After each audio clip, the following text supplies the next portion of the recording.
उत्तर प्रदेश में मेन सड़क के बगल में पार्किंग नहीं होगी। जहां पार्किंग होगी वहां पर शौचालय, पानी की व्यवस्था, टीन शेड लगा हुआ होगा। लेकिन झांसी में इस पूरे निर्देश का उल्लंघन हो रहा है। सड़क किनारे पार्किंग है, लेकिन पार्किंग की गाड़ियां सड़क के बीच तक पहुंच जाती हैं। इससे स्पष्ट है कि पूरी तरह से निर्देश का उल्लंघन हो रहा है। यहां पर ना तो टीन शेड लगा हुआ है, ना ही पानी की व्यवस्था है, ना ही शौचालय है।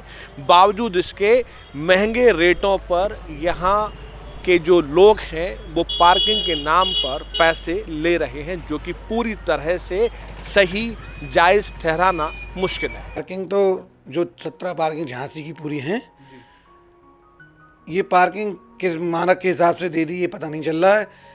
बड़ी सोचने वाली बात है कि दीवार के किनारे सटे किले के बगल से पार्किंग बना दी है।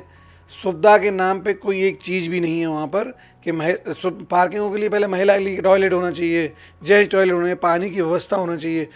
इसके अलावा पार्किंग में एक भी सुविधा नहीं, और इसका रेट इतना हाई कर दिया। हमने सुना है कि 3300 या 3500 महीने एक गाड़ी के ले रहे हैं, और सुविधा के नाम पर जीरो है। व्यापारी इतना परेशान होता है, कोई व्यापारी अगर गाड़ी खड़ी करता है, उसने कहा हम 1 घंटे में आएंगे, उससे 500 रुपये ले रहे हैं। तो स्थिति बहुत ख़राब है यहाँ की। ये नाम क्या है सर आपका? नज़ीर खान। खान साहब, कितने रुपए घंटे लेते हैं आप लोग, और गाड़ियाँ आती कहाँ कहाँ से हैं? यहाँ एक्चुअल में व्यापारी आते हैं अपना अपना माल ख़रीदने के लिए, और हम लोग 2 घंटे का 24 रुपये लेते हैं 4 व्हीलर का। और यदि 2 घंटे से ऊपर यानी 4 घंटे तक उसका डबल हो जाता है 48 रुपये। और 4 घंटे से फिर 12 घंटे तक है वो 96 यानी 96 रुपये। कम से कम 2 घंटे है। हाँ, अगर गाड़ी जैसे ही जमा होती है तो 2 घंटे का उसको टाइम दिया जाता है। 2 घंटे तक उसके वही 24 रुपये चलेंगे। अच्छा, उसके एवज में आप आम आदमी को क्या फैसिलिटी देते हैं? उसके आम एवज में हम ये फैसिलिटी देते हैं कि यहाँ पर उनकी गाड़ियाँ सुरक्षित हैं। जैसे कि सामने आप देख रहे हैं नो पार्किंग है। यहाँ पर जो है पुलिस की लिफ्टर गाड़ी आती है, गाड़ियों को उठा ले जाती है, उनमें डैमेज भी होता है, साथ में जुर्माना भी देना पड़ता है उनको। तो उनकी गाड़ियों की सुरक्षा के लिए कम से कम 3 बच्चे यहाँ पर रहते हैं। एक वहाँ शुरुआत में, एक यहाँ बीच में, और एक लास्ट में। किस कंपनी के और किस अनुबंध के अंतर्गत ये पार्किंग चल रही है इधर पे? कौन मालिक है इसका? एक्चुअल में हमारी एक आईराम बेंगलोर की कंपनी है, जिसको नगर निगम की अनुमति से, मतलब वहाँ से कॉन्ट्रैक्ट मिला हुआ है ये काम करने के लिए। और यहाँ पर हमारे नीरज सिंह साहब हैं, तो वो इसको जो है देखते हैं, और हम लोग उन्हीं के अंडर में सारे लोग काम कर रहे हैं। मंथली यदि कोई चाहे गाड़ी उसके क्या चार्जेस हैं? सर एक्चुअल में मंथली यहाँ तो नहीं हो पाता है, और ना ही यहाँ पर कोई मंथली आता है। मंथली के लिए हमारा मोतीलाल कॉम्प्लेक्स है, जो कोतवाली से पहले बना हुआ है। वो भी उन्हीं का है? जी हाँ, यहाँ करीब करीब ये पार्किंग जो है वो स्किल इंडिया के द्वारा ही मतलब चलाई जा रही हैं।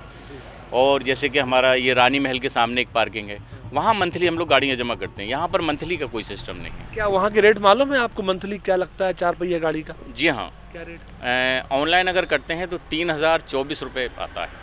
और ऑफलाइन? ऑफलाइन में सर एक्चुअल पूरा रेट तो मतलब याद नहीं है मुझे, लेकिन 3300 कुछ लगता है उसमें। हाँ, पर मंथ का। आपको लगता नहीं कुछ ज़्यादा पैसा है ये आम आदमी के हिसाब से? सर ज़्यादा तो है पैसा, मैं भी मानता हूँ इस बात को कि ज़्यादा है, लेकिन अब इसको हम क्या कर सकते हैं। ये रेट हम लोग तो क्लियर नहीं करते, हम लोग तो बनाए हुए नहीं हैं हमारे। तो इसके लिए अगर नगर आयुक्त साहब चाहें, हमारे क्या कहते हैं जिला अधिकारी साहब चाहें, तो इसको कम कर सकते हैं। अच्छा, आपको लगता है कि ये रोड इतनी चौड़ी है कि यहाँ पे एक तरफ पार्किंग चल पाए? लगता है आपको देख के? सर एक्चुअल में अगर यहाँ पार्किंग नहीं चलेगी तो जाहिर सी बात है लोग बीच में गाड़ी लगाएंगे, और यहाँ पे जाम लगेगा, एक्सीडेंट होंगे वगैरह वगैरह। तो ये सड़क की चौड़ाई इतनी है, क्या डबल लगता है आपको कि डबल इतनी व्यवस्था इसमें है कि एक तरफ गाड़ी रख जाए और गाड़ी चल जाए? नहीं, एक्चुअल में अभी हम यहाँ कहें तो लेफ़्ट हैंड साइड जो है इतनी जगह नहीं है, लेकिन राइट हैंड साइड पर चूँकि हमको स्पेस मिल जाता है गाड़ियाँ खड़ी करने का, तो सर यहाँ पर ये गाड़ियाँ खड़ी की जा रही हैं। आप फैसिलिटी कुछ देते नहीं है आम आदमी को कार रखने की एवज में? फैसिलिटी क्या है उसके पास में? ना आपके पास एक सी व्यवस्था है, ना एक से प्लेटफॉर्म बने हुए। लगता है प्लेटफॉर्म एक से बने हुए हैं ये? सर हम लोगों ने ये एपेक्स जो है ये लगवा के यहाँ पर जो है थर्मोप्लास्टिक का मार्किंग करवाया है, ताकि स्लॉट जो है बने रहें और आदमी आके उसमें गाड़ी खड़ी करें। तो ये सारी व्यवस्थाएं, ठंडे पानी के लिए कैंपर आता है वो भी व्यवस्था है। और आगे आने वाले समय में और भी व्यवस्थाएं होने वाली हैं, जैसे कि हमारा कई जगह बूम बैरियर भी लग रहा है, कैमरे भी लग रहे हैं जिससे गाड़ियों की निगरानी ठीक से हो सके। और बाकी अभी कैमरे लेस पूरी तरह से नहीं है। पूरी तरह नहीं है, लेकिन काम हो रहा है, काम शुरू हो गया है, जैसे कि मोतीलाल पर, रानी महल पर और बस स्टैंड पर भी शुरू होने जा रहा है।